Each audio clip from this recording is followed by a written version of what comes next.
You lost money today, and yesterday, and every day before that.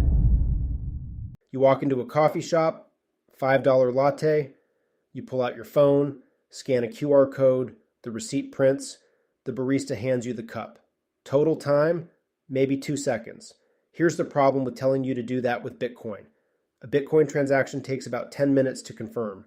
The base layer fee for that confirmation can be anywhere from $1 to $50, depending on how busy the network is. And if the price spikes, the line behind you is staring at their watches while your latte gets cold and the cashier explains, no, we can't refund a confirmed transaction. That's the obvious problem. If Bitcoin is supposed to be money, actual money, the kind you use, then we have a math problem. 10-minute settlement, real fees, final transactions. Those properties make Bitcoin a great vault, but they make it a terrible cash register. Last episode, we covered the thing that makes Bitcoin different from every other financial asset in history. Self-custody, your keys, your future. The single move that turns Bitcoin from a different colored bank account into actual money you own.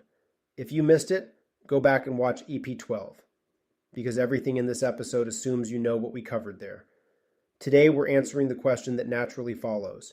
If base layer Bitcoin is too slow and too expensive to pay for a sandwich, then how does anyone actually spend it? And the answer is the most underrated piece of Bitcoin infrastructure that exists. Welcome to Exit Velocity.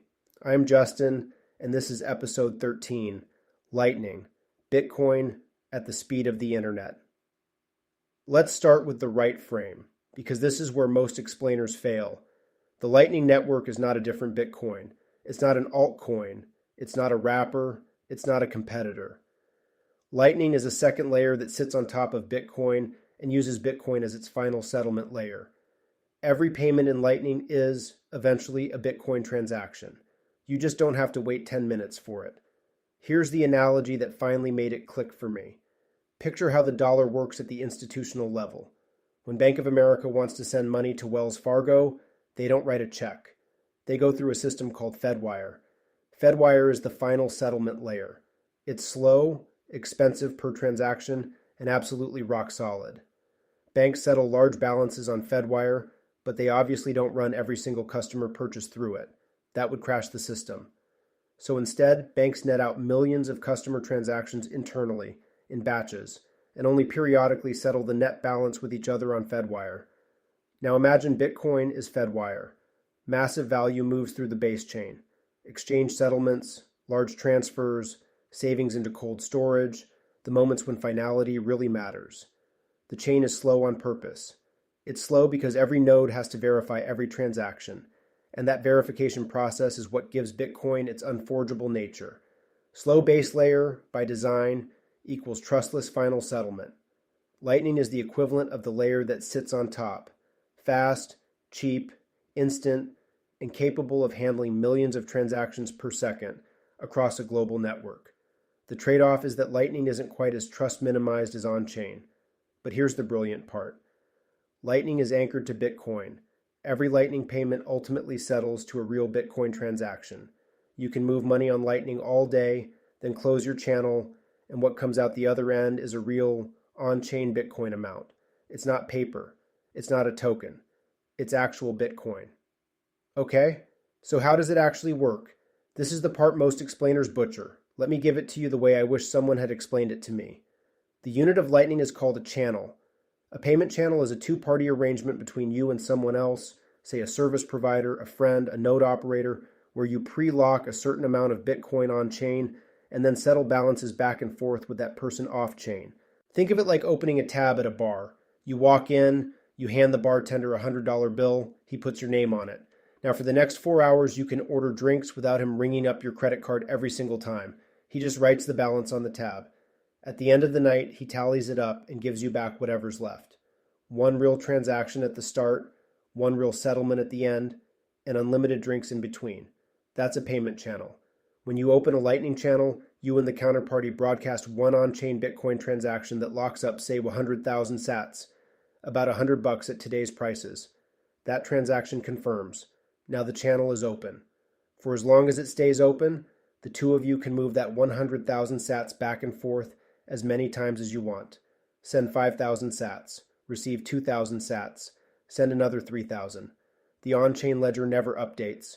The two of you just keep signing updated balances to each other privately. The network doesn't see any of it. The fees during this period are essentially zero. When you finally close the channel, could be a week later, could be a year later, you broadcast one final on-chain transaction that reflects whatever the final balance is. That settles to the Bitcoin blockchain. 2 on-chain transactions total. Open, close. Everything in between is free and instant. That's the magic. The channel batches up potentially thousands of payments and only consumes block space twice. But you don't open a payment channel with every single person you want to pay. That would be ridiculous. So here's the next leap. Lightning channels can be routed through. If I have an open channel with you, and you have an open channel with the coffee shop, and the coffee shop has an open channel with their wholesaler, then I can pay the wholesaler, even though I have no direct connection to them, by routing the payment through you and through the coffee shop. They each get a tiny forwarding fee. The payment moves at the speed of light through encrypted hops, and on the wholesaler's end, sates just appear. This is what makes Lightning a network instead of a collection of one-off channels. You don't have to open a channel with every merchant.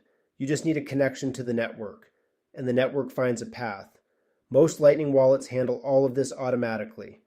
You scan an invoice, you tap pay, the wallet figures out the route, and the payment lands in under a second. The whole thing is cryptographically secured. The intermediate nodes can't steal the payment. They can either forward it correctly or fail. There's no risk of getting halfway and having sats stuck somewhere. Either the full payment goes through end to end, or nothing moves. It's all or nothing by design. Invoices. This is the user-facing piece you'll actually deal with. A Lightning invoice is a long string of characters, usually starting with LMBC, that encodes the amount someone wants to be paid, who they are, and a unique payment identifier. Modern wallets display this as a QR code. You scan the code, your wallet decodes the invoice, it shows you the amount, you tap pay, done. Same idea as a Bitcoin address, but Lightning invoices are one-time use. Each invoice is generated fresh, has a short expiration window, and once paid, it can't be paid again. This is a privacy and security feature. Static addresses leak information. Dynamic invoices don't. There's also a more advanced format called Lightning address that looks like an email, say justinagatalbi.com. You type that into a wallet, the wallet looks up the live invoice behind the scenes, and the payment routes through. It's the user experience layer that makes Lightning feel like Venmo, except it's not Venmo, it's Bitcoin, and your sats actually belong to you. So what's it actually good for?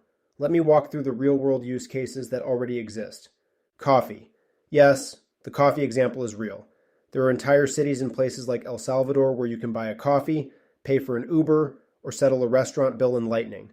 The transaction takes less than a second and costs a fraction of a cent. Podcast Boost and Zaps. On Nostr, the protocol the EV show lives on, listeners can send micropayments directly to creators with a single tap. A 2-cent zap, a $2 zap, a 200 sat reaction to a single sentence. This wasn't possible before Lightning. Credit card networks won't process 2-cent transactions because the swipe fee is more than the payment. Lightning processes them just fine. This unlocked an entirely new class of creator economics. Creator payments and tipping. Substack writers, YouTube streamers, Twitter accounts that integrate Lightning addresses. Instant, global, no platform takes a cut. Patreon charges 8 to 12% of every monthly subscription. Lightning charges effectively zero. The math is brutal at scale. Remittances. A migrant worker in California sending money home to her family in Mexico. Today that goes through Western Union, MoneyGram, or a clunky bank transfer with 15% fees and 1 to 3 day settlement. Over Lightning, that same payment is sub-second and effectively free. Companies like Strike are already routing real-world remittance flows over Lightning rails. The recipient doesn't even have to know what Bitcoin is. Strike converts to local currency on the other end. Micropayments and AI agents. This is where it gets weird in a good way. When AI agents need to pay each other for API calls, say an agent that needs to query a Bitcoin price API or pay for a piece of data, they can do it in sub-cent Lightning payments instantly. No accounts, no subscriptions. Pay-per-call at internet scale. This is going to be huge over the next 5 years and almost nobody's paying attention. Global micropayments for content. Pay-per-article journalism. Pay-per-minute video. Pay-per-API call computing. None of these business models worked on credit card rails because the fees ate the value. They all work on Lightning. Now the honest part. Because I'm not going to oversell this. Lightning has trade-offs, real ones. You should know them before you start using it. First, channel liquidity. To receive sats over Lightning, the channel between you and the rest of the network needs to have inbound capacity, meaning sats on the other side of the channel ready to be sent your way. If you open a brand new channel with 100,000 sats on your side, you can immediately send 100,000 sats out, but you can't receive anything yet. There are ways to balance this. You can buy inbound liquidity, you can route a small payment outward and then back, you can use submarine swaps. But for a beginner, this is a real gotcha. Custodial wallets handle liquidity for you. Non-custodial wallets ask you to think about it. Second, routing failures. About 95% of Lightning payments route on the first try. The other 5% need to retry, sometimes through different paths. Modern wallets handle this transparently. You tap pay, and if it fails, they retry until it works. But occasionally a payment just won't route, especially for unusual amounts or to less connected nodes. Frustrating when it happens. Worth knowing it happens. Third, custodial versus non-custodial. This is the big one. Lightning wallets come in two flavors. Custodial wallets like Wallet of Satoshi or Strike, they hold the sats for you, manage your channels behind the scenes, and let you treat your phone like a Venmo balance. Dead simple. The trade-off is exactly what we covered in EP12. Not your keys, not your coins. They could go down, they could get hacked, they could freeze your account. Non-custodial wallets like Phoenix, Breeze, or self-hosted nodes, you actually control the keys, the channels live on your device, and the sats are genuinely yours. The trade-off is complexity. You have to think about backups. You have to think about channel management. If your phone dies, you need to know how to recover. Fourth, hot wallet risk. Lightning wallets are necessarily hot wallets. They're online, on your phone, ready to spend. That's the whole point. But that also means they're a slightly higher risk surface than cold storage. If your phone gets compromised, an attacker can potentially drain the wallet. The defense is to treat Lightning like your physical wallet, a few $100s of spending money, not your life savings. Keep the big stack in cold storage. Use Lightning for spending. 2 different jobs, 2 different tools. This is the core rule. Lightning is for spending. Cold storage is for saving. Don't mix them. Okay, practical setup. How does a beginner actually start? You have 2 paths. Pick the one that matches your comfort level with custody right now. Path 1. Custodial, easiest entry. Download Wallet of Satoshi or open a Strike account. Buy a small amount of Bitcoin, 50, $100, and immediately convert it to Lightning sats inside the wallet. Now you can send and receive sats anywhere on the Lightning network instantly. Treat this like a digital cash wallet. You're trusting the wallet provider for now, and that's a real trade-off. But you're also learning how Lightning feels to use.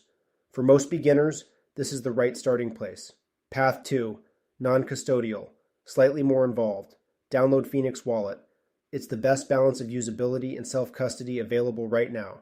Phoenix opens channels for you automatically, handles routing, and lets you actually hold your own keys. There's a small one-time fee to open your first channel, a few thousand sats, but after that you can transact freely. Back up your seed phrase. Test with small amounts. Same rules as EP12. In both cases, treat your Lightning balance like a spending wallet. Keep it small. Top it up when needed. Move the bulk of your stack to cold storage and leave it there. This is the discipline most people don't have, and it costs them. Spending wallet for spending. Cold storage for saving. Different jobs. Here's where this all connects to where we've been. EP11 was the entry point. How to start buying Bitcoin without getting wrecked. Where to buy. What a wallet is. The basics. EP12 was the second move. How to take custody of what you bought. Hardware wallets. Seed phrases. UTXOs. The migration off the exchange. The single move that turns Bitcoin ownership from a promise into a property right. EP13. This episode is the third move. How Bitcoin actually becomes useful as money, not just as savings. Lightning is the bridge between owning Bitcoin and spending Bitcoin. Without Lightning, Bitcoin is a brilliant vault and a clunky cash register. With Lightning, it's a vault that also lets you buy a coffee. When you put it together, here's what you have. a monetary asset with a fixed supply that nobody can dilute, a custody model that doesn't depend on any company staying solvent, and a payment layer that runs at internet speed, globally, with effectively zero fees. That combination has never existed before, not once in human history. We're watching it being built in real time. The next obvious question, and this is what we'll tackle next episode, is privacy. Once you understand how Bitcoin moves, the next thing you want to know is who can see it. What does the blockchain actually reveal? What do wallets protect? And what are the mistakes that make your financial life easier to track than you think? That's episode 14, Bitcoin Privacy. What the chain sees and what it doesn't. We are Exit Velocity. Think in Bitcoin.